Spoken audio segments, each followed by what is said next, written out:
Bueno, ahora sí, invitamos al doctor Walter Duro García y su ponencia, Situación actual del donante vivo renal en el contexto latinoamericano y mundial. Bienvenido, doctor. Muitas graças. Agradeço muito ao Dr. Mário e à comissão organizadora deste importante simpósio o convite para participar. Vou falar sobre a situação dos transplantes com doador vivo de rim no mundo, na América Latina, um apanhado geral. Pode passar o primeiro slide, por favor. Graças. Agradeço ao convite para participar e vou falar sobre transplante com doador vivo. Seguinte, por favor. Não tenho conflito de interesse nessa apresentação. Os transplantes com doador vivo, eles começam... Em 1952, temos o primeiro transplante em que uma mãe doa o rim para o filho que teve um acidente e foi retirado o seu rim único. Nunca tinha sido feito um transplante utilizando um doador vivo saudável. Não se sabia quais seriam as consequências. O menino faleceu um mês depois por rejeição e a mãe passou bem, mas não se teve informações posteriores. 2 anos após, em dezembro de 54, nos Estados Unidos, se faz o primeiro transplante com sucesso, utilizando 2 gêmeos univitelinos, e que um deles é urêmico crônico. Também não se tinha ideia de como seria essa evolução. O rapaz que recebeu o rim, Richard, viveu 8 anos muito bem. O seu irmão, pode passar a seguinte, por favor? A seguinte. O seu irmão viveu por 58 anos após esse transplante, faleceu com 79 anos de idade e sempre fez campanha para a doação. Seguinte.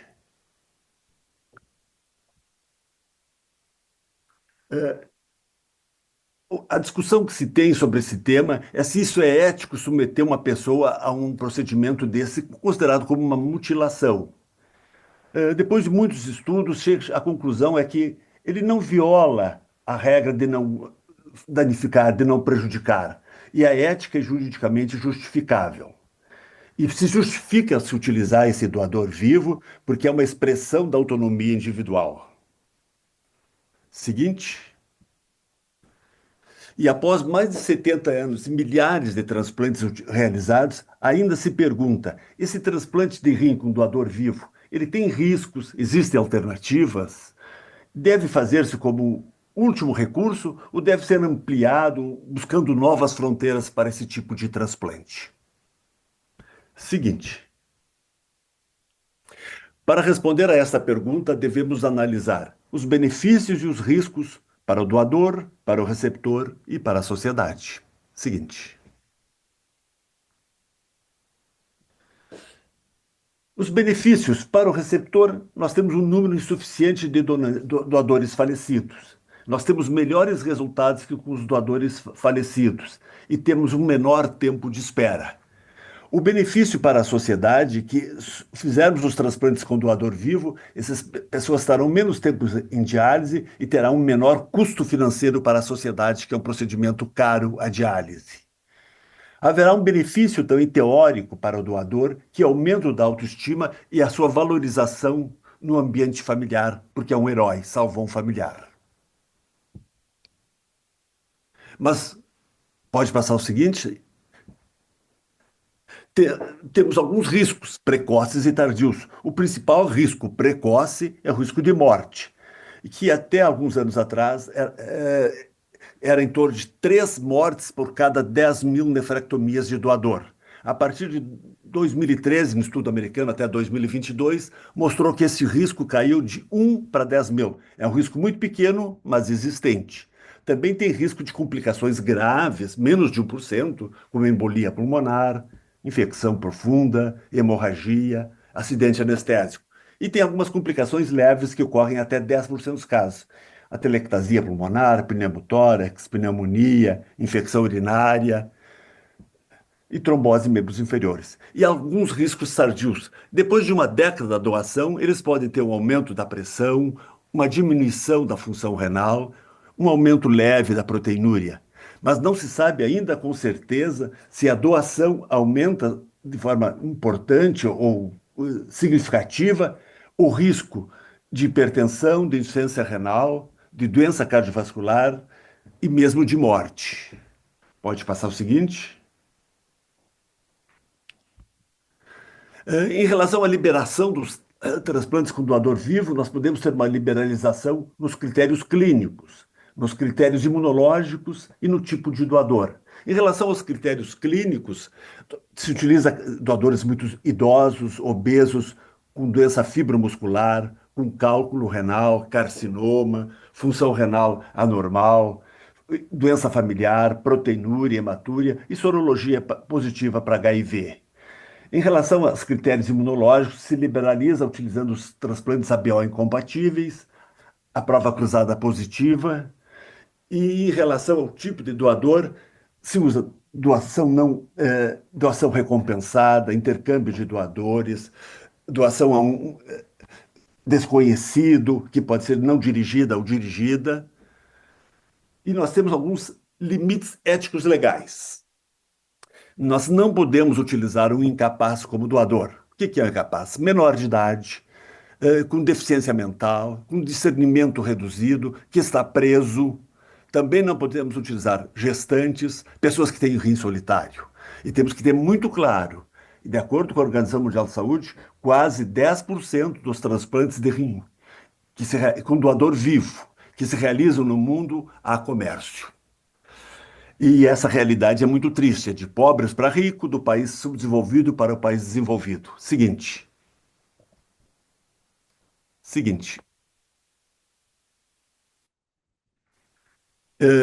Para combater isso, nós temos a Declaração de Istambul, que foi criada já em 2008 e atua nessa área, formada pela Organização Mundial de Saúde, Sociedade Internacional de Transplantes, Sociedade Internacional de Nefrologia, que tem como objetivo banir definitivamente o tráfico e o comércio de órgãos e o turismo para transplante no mundo.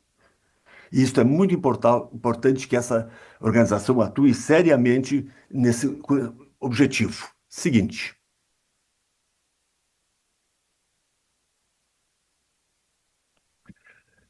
Com relação às modalidades de transplante com doador vivo, nós temos em 52 doador familiar na França, em 54 doação entre gêmeos nos Estados Unidos, em 90 doador entre pessoas não parentes também nos Estados Unidos. Em 97 o Irã começa seu programa de doação recompensada. O governo paga para as pessoas doarem órgãos no país. Em 97 também temos a doação não dirigida nos Estados Unidos, em que as pessoas doam para a lista de espera naquele momento e depois para outras formas de transplante. Em 98, nós temos os transplantes com dessensibilização. 2000, o intercâmbio de doadores que começa na Coreia e se espalha pelo mundo inteiro. E quando chegaremos ao comércio? Esperamos que nunca. Seguinte. Com relação à doação não dirigida e o intercâmbio de doadores, vocês observam nos Estados Unidos, que em 98 não se tinha nada. Começa a doação não dirigida nos Estados Unidos em 98, 2000 se começa o intercâmbio de doadores, e hoje já chegou a 2017 com mais de 300 transplantes desse tipo. E em 2019, 16% dos transplantes com doador vivo nos Estados Unidos são por intercâmbio de doadores ou por doador não dirigido, anônimo não dirigido, mostrando que com diminuição do número de transplantes familiares e cônjuges. Seguinte. Vai se falar sobre esse assunto, então eu não vou tocar nele, mas há várias modalidades de intercâmbio pareado, ciclos, cadeias, intercâmbio com lista de espera, uso de doadores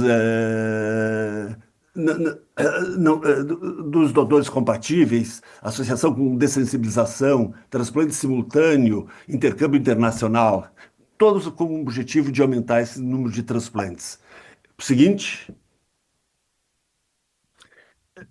há algumas limitações. Logística é complicada, há um desequilíbrio do grupo sanguíneo O, nefrectomias têm que ser simultâneas, possíveis riscos do envio de rins para outros locais, barreiras geográficas, registros fragmentados e barreiras do sistema de saúde. Pode passar o seguinte. Na minha opinião, a doação pareada tem uma possibilidade de crescer e desenvolver-se em muitos países, mas ela deve ser controlada pelos sistemas de saúde nacionais. Não pode ter dezenas de grupos fazendo simultaneamente. O custo deve ser analisado cuidadosamente. Algumas formas de doação pareada podem não ser adequadas para alguns países, cito o exemplo do Brasil, pares de pessoas que não são parentes nos pares, para evitar qualquer forma de comércio. Pares compatíveis também não devem ser utilizados, pares quase compatíveis, intercâmbio internacional, intercâmbio com fígado, isso não deveria ser utilizado em alguns países como o Brasil. Seguinte. Também, novos avanços poderiam afetar o crescimento da doação pareada.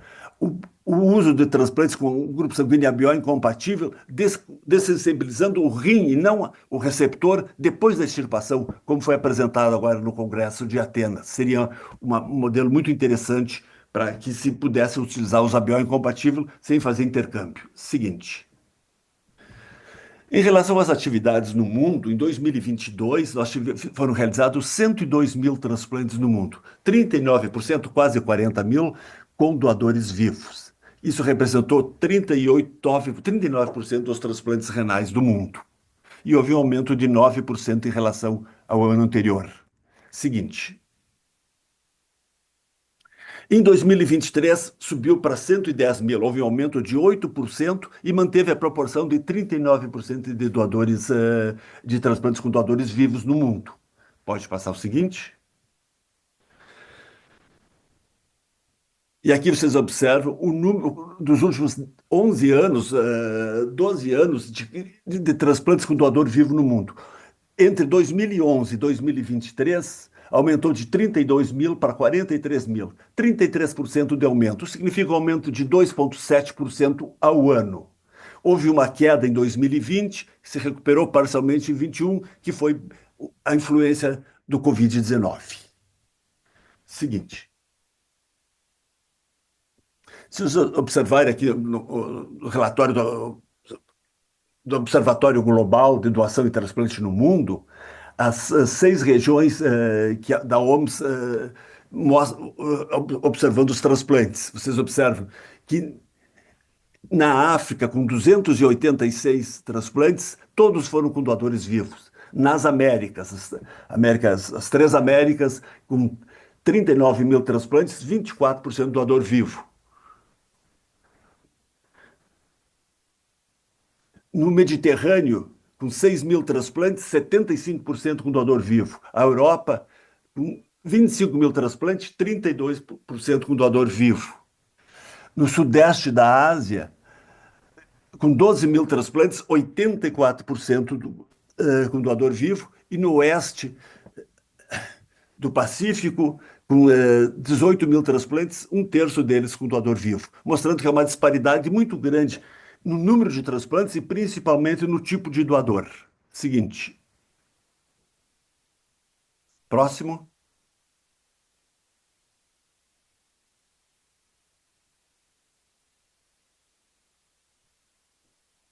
Muito bem. Vocês observem aqui, então, por milhão de população. Nas Américas, que era em torno de 12 por milhão de população, caiu com o Covid e ainda não se recuperou o transplante com doador vivo nas Américas. Na Europa houve uma queda pequena e já está em nível igual, 10 a 12 transplantes por milhão de população. Nos países do Mediterrâneo houve um crescimento muito importante e também está chegando a próxima 10 transplantes por milhão, enquanto que os demais países têm uma menor taxa de transplantes, abaixo de 6 por milhão nas outras regiões do mundo. A África tem uma taxa em torno de 1 por milhão. Pode passar o seguinte. E aqui vocês veem todos os países o número de transplantes por milhão de população com doador falecido e vivo somados. Vocês veem que os dois países que mais fazem são Estados Unidos e Espanha na frente em doador vivo, mas no total os Estados Unidos na frente. Então vai de 80 transplantes por milhão a menos de um transplante por milhão nesses 80 e poucos países que estão representados. Seguinte. E se observarmos agora somente as taxas de transplantes com doador vivo, vê que alguns países estão entre 30 a 40, outros é de 20 a 30, mas a grande maioria, quase todos abaixo de 10 transplantes com doador vivo por milhão de população. Seguinte. Aqui nós temos os 5 países que fazem mais do que 20 transplantes, apenas 5 países no mundo fazem mais do que 20 transplantes por milhão de população com doador vivo. A Turquia, que se mantém entre 35 a 40, a Arábia Saudita, que é de 30 a 35, Israel também de 30 a 36, a Holanda vai de 25 a 30 e a República da Coreia de 25 a 30 também. Então temos 5 países que fazem mais do que 20 transplantes por milhão de população apenas no mundo. Seguinte, se formos observar os países que fazem de 10 a 20, são 15 países que fazem de 10 a 20. Desses 15, 13 estão nas Américas e os 3 da América do Norte. Estados Unidos, México e Canadá. Estados Unidos fazendo 18,5, México 16,8 e Canadá 17,2. Todos os demais países da América Latina fazem menos do que 10 transplantes por milhão de população com doador vivo. Seguinte. Aqui vocês observem que, apesar dos Estados Unidos fazer um grande número de transplantes com doador vivo, nos últimos 10 anos só tem crescido, e o que é muito bom, os transplantes com doador falecido nos Estados Unidos, mostrando que eles chegaram provavelmente no seu ápice com doador vivo. Seguinte. E o que eu já havia mostrado antes, nos Estados Unidos caem os transplantes com doador vivo parente, aumentam os com doador vivo não parente, aqui incluindo os doadores anônimos, aumenta a doação pareada, são mais de 1.000 por ano, mas mostrando que no global, esse aumento desses outros doadores foi equiparado com a perda, com a queda do transplante com doador parente, mantendo-se estável nos Estados Unidos. Seguinte.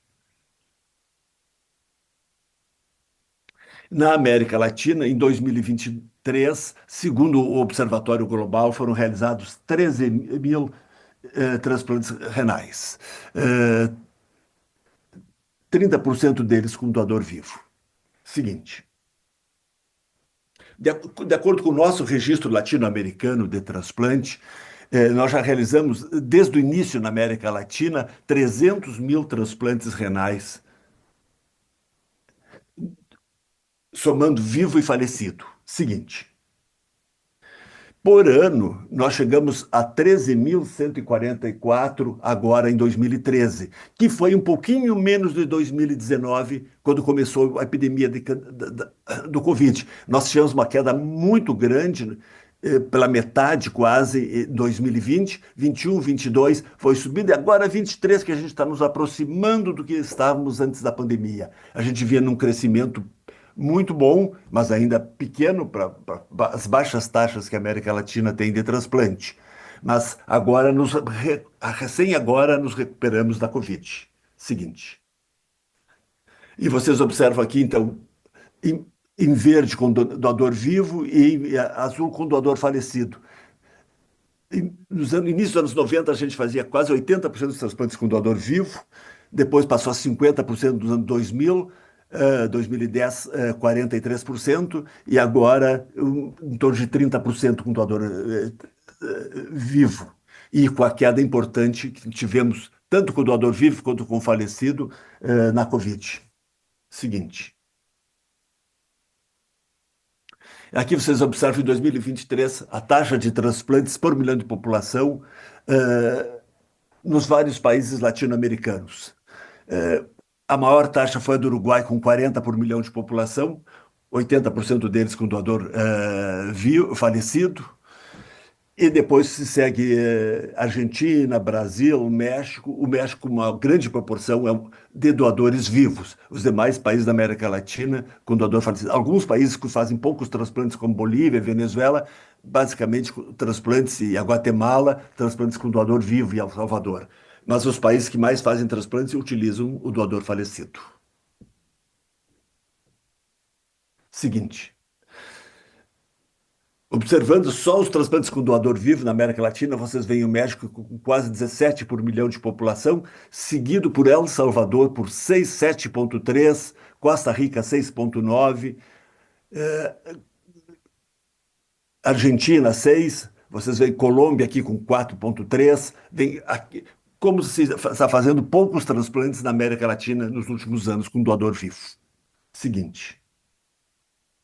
Aqui só para mostrar o que aconteceu em relação a 2020, ao Covid-19 nos vários países da América do Sul. Em vermelho, os que apresentaram queda. 2020, praticamente quase todos apresentaram queda, vai diminuindo, mas ainda não, muitos países ainda não recuperaram a queda da Covid com doador vivo. Seguinte, o mesmo fato se observa na América Central e na América do Norte e Ilhas do Caribe. Houve uma queda e ainda estamos sofrendo a queda do Covid nos transplantes com doador vivo. Seguinte.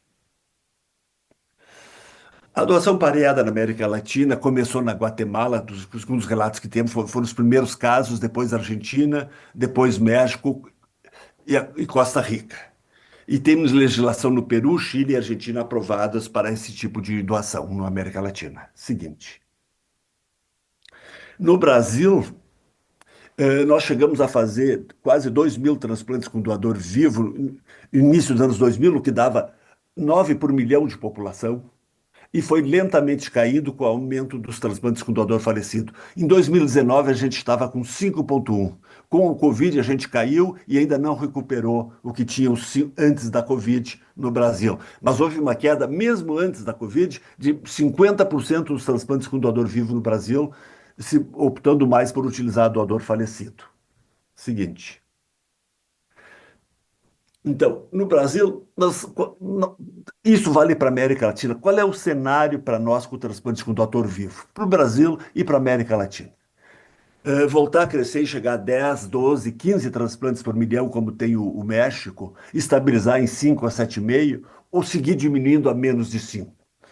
Isso vai depender de alguns fatores. Pode passar o seguinte? Pode passar? Se começar a utilizar doador não parente, se liberalizar doadores, se usar intercâmbio de doadores, ABO incompatíveis, técnica de sensibilização, se pode aumentar. Mas há que ter um cuidado muito grande para evitar qualquer risco de comércio. Também, se nós aumentarmos adequadamente a taxa de doadores falecidos, podemos ficar com 5 a 10 transplantes com doador vivo por milhão de população. Porque, apesar de ser um procedimento de pouco risco, é de um risco existente para o doador. Então, nós temos que ter isso muito claro. Podemos liberalizar até um certo ponto, mas sempre respeitando aspectos éticos e legais dos transplantes. Pode passar o seguinte? Eu, eu gostaria de agradecer a oportunidade. Muito obrigado.